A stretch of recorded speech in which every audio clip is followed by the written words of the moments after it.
I demonstrate putting fluid back into or bleeding the system once air has been put into it. You can see there's a lot of air in here. I've pushed air into it just for this demonstration purposes.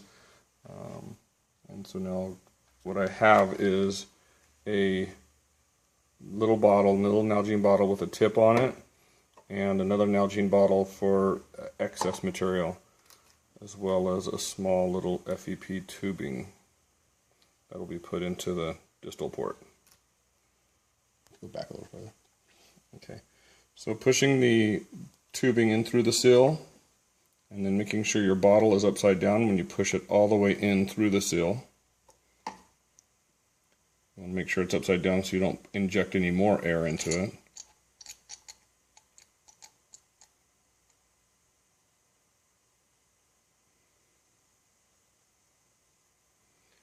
I'll inject most of the air out this way, and then I'll actually go back the other direction as well, just to make sure there's no extra air pockets. Might take a little bit longer if some of these side branches have a little excess air in them, so those are hard to really get all the air out of if they do have air in it. The other thing too is when you're squeezing, I've got a lot of vacuum that will build up. If I let go of this right now, it'll suck the air back through. So you want to make sure as you're pulling it out, then you let it loose so that you don't let the air come back in. So I actually have another little air bubble right there, so I'll push that out the other direction.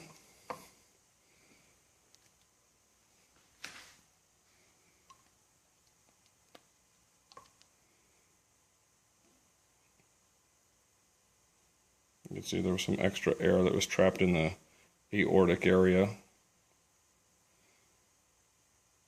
And the model will work fine also without the fluid. It just, you can't see as well with through the air bubbles when you're performing the test.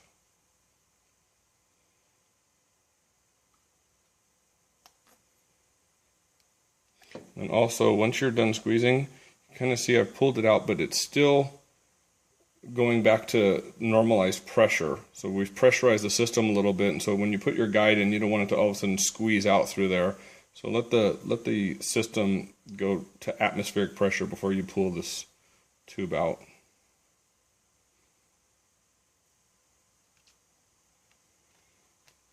And no more air.